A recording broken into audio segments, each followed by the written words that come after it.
Alhamdulillahi Rabbil Alamin.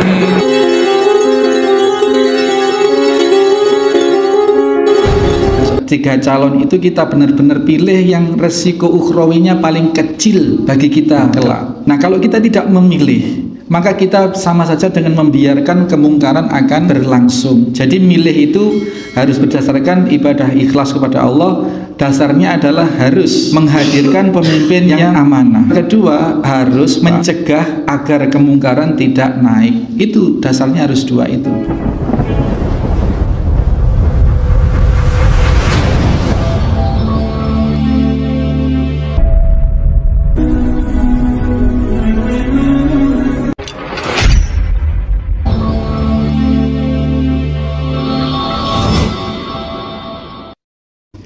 Bismillahirrahmanirrahim. Assalamualaikum warahmatullahi wabarakatuh. Hadirin hadirat jamaah salat subuh Musholla Al-Hikmah Talkandang Situbondo rahimani wa rahimakumullah. Kita cicil aja, nanti kita sedikit demi sedikit. Pertemuan yang akan datang nanti pekan depan Kong Zuhri nggih. Saya insya Allah ke Jombang. Monggo persilahkan, ada sesuatu dari takwa ini. Kita membahas bab baru di bab 6 kitab Riyadhus Shalihin. Pak Bandi apa? Pak Bandi? Apa? Ada? Nggih, monggo.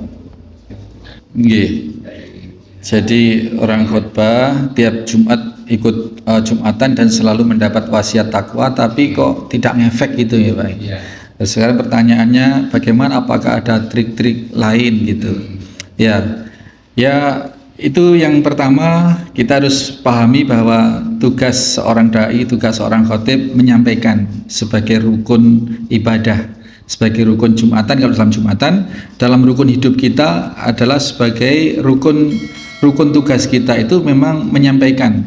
Ya, wal asr innal insana lafi khusr illal ladzina amanu wa amilus sholihati wa tawassaw bil haq wa tawassaw bis sabr. Jadi kita hidup itu betul-betul dalam keadaan rugi kecuali yang beriman dan beramal soleh dan berdakwah. Nah, dakwah ini sebagaimana orang Jumatan, kalau tidak ada khutbahnya itu tidak sah. Nah, kita hidup itu kalau tidak kita beligh, tidak kita menyampaikan, tidak kita tawassaw bil haq wa tawassaw bis sabr, hidup kita dianggap tidak sah, itu ya, tidak sah. Maka itu kewajiban. Nah, dalam khotbah Jumat atau ada wasiat takwa, kewajiban rukun sudah tertunaikan, sudah gugur kewajiban. Adapun orang mau beriman atau tidak, itu orang mau ngikut atau tidak, mau ikut apa yang disampaikan atau tidak, ini kembali pada hidayah, Pak Bandi. Nah, selain tentu memang harus kita pelajari juga bagaimana trik-triknya gitu. Di antaranya seorang khotib itu harus seseorang yang memang mencerminkan kepribadian Islam. Jangan orang yang pokoknya bisa jadi khotib, pokoknya bisa maca khutbah, terus disuruh khutbah. Ini juga akan berpengaruh. Wong se khutbah aja tak lebur ndek ibadah. Nah, itu akan berpengaruh. Yang kedua, memang selain itu, selain tadi masalah hidayah, ini masalah teknis, itu keteladanan dari yang menyampaikan. Yang kedua, memang ada teknik-teknik public speaking, itu memang ada. Di antaranya dengan agitasi bahasa, dengan ketika orang khotbah itu hanya maca, Pak. Ittaqullah haqqa tuqatih wala tamutunna illa wa antum muslimun. Misalnya seperti itu. Nah, orang ngantuk, Pak. Ini diantara trik-triknya, Pak. Kadang, Pak, saya mendapati orang khutbah itu dari muqaddimah sampai salam itu bahasa Arab semua. Nah, orang-orang di situ tidak terbiasa berbahasa Arab. Nah, ini hanya menggugurkan kewajiban. Khutbahnya ini hanya untuk menggugurkan rukun sholat Jumat, tidak untuk bagaimana menyampaikan nilai-nilai, menyampaikan ilmu di situ. Ya sudah, dari awal sampai akhir dibaca itu buku khutbah itu berbahasa Arab. Nah, itu diantaranya, Pak Bandi. Jadi monggo bikin perubahan di lingkungan kita masing-masing. Khutbah itu harus ditargetkan dalam rangka memberi pencerahan. Jangan hanya menggugurkan kewajiban sholat Jumat. Niku nggih Pak Bandi nggih. Monggo Pak Bandi nanti kalau kita jadikan khotib di mana sudah, monggo. Itu Pak Haji Mamsuri tukang bagi-bagi khotib itu di masjid mana silahkan. Nggih. Monggo ada lagi Pak. Nggih Pak Bandi. Monggo Gong, terakhir Bang. Yang takwa luar biasa memberikan pencerahan terutama buat kita, sehingga pertemuan hari ini mengubah kita takwa yang sudah kita pahami untuk kebaikan dan keburukan. Kemudian di sisi lain kita dapat tahu dari Allah dan mengharapkan pahala dalam konteks kebaikan dan keburukan yang akhir-akhir ini kita rasakan sekali, khususnya pemimpin kita, tokoh kita yang sementara ini kayaknya melirik-lirik pada condong-condong yang kurang positif, sehingga ketakwaan kita diuji. Nah, oleh sebab itu seandainya kita tetap istiqomah di dalam ketakwaan yang mendapat cahaya Allah dan mendapatkan pahala, bagaimana nanti kalau menyikapi hal-hal yang kayak gitu, khususnya mendesain kita berbangsa dan bernegara, terutama menghadapi 14 Februari 2024, di mana mulai ada kondisi-kondisi yang sekiranya perlu kita luruskan untuk pencerahan kita, sehingga kekompakan kita tetap amal ma'ruf nahi munkar. Mohon penjelasan barangkali perlu disingkat sedikit. Terima kasih. Assalamualaikum warahmatullahi wabarakatuh. Waalaikumsalam warahmatullahi wabarakatuh. Baik, memang saat-saat seperti ini banyak orang yang masih berpandangan bahwa masalah pemilu itu sekedar pesta demokrasi, tetapi sesungguhnya bagi kita umat yang beriman, yang berusaha untuk takwa, ini sebenarnya mengandung konsekuensi ukhrawi yang serius Pak. Kita milih wakil rakyat, kita milih pemimpin, ini bukan hanya sekedar yang penting nyoblos, tapi ada pertanggungjawabannya kelak di akhirat.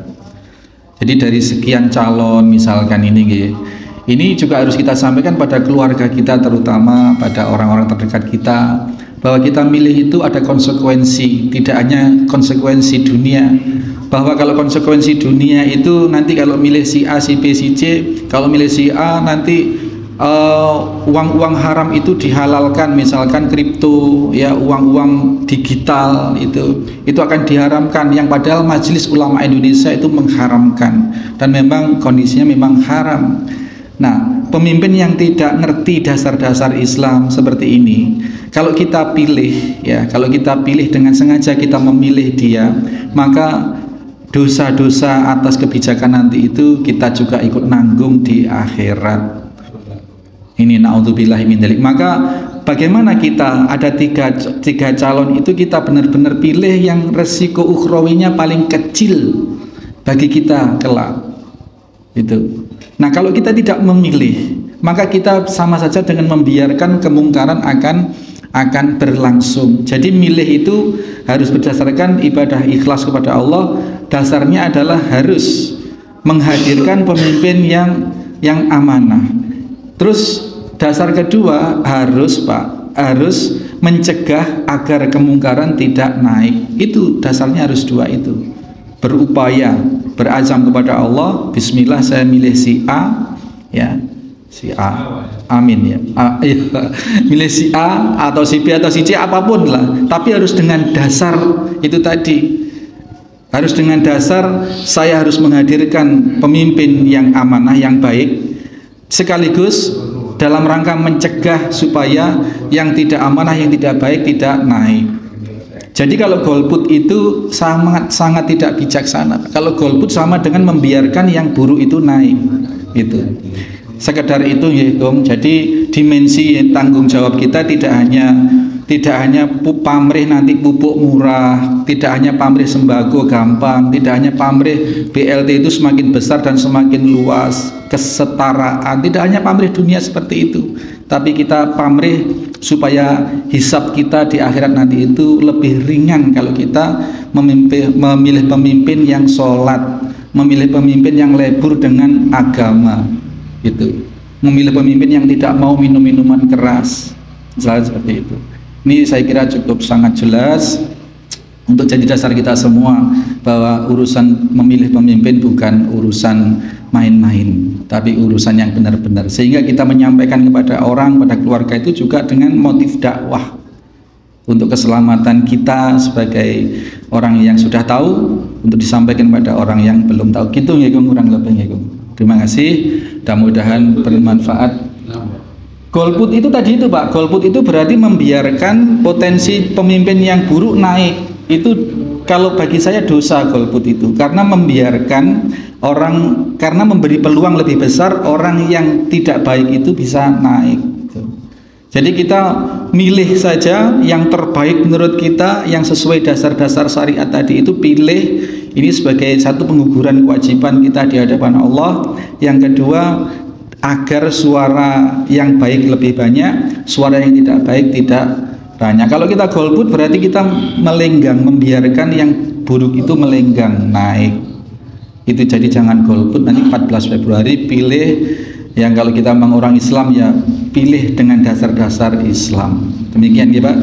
Insyaallah mudah-mudahan Allah melindungi kita semua, negeri kita untuk segera hadir sebagai negeri yang baldatun thayyibatun wa rabbun ghafur. Subhanakallahumma wa bihamdika asyhadu alla ilaha illa anta astaghfiruka wa atubu ilaik. Assalamualaikum warahmatullahi wabarakatuh. Waalaikumsalam. Assalamualaikum.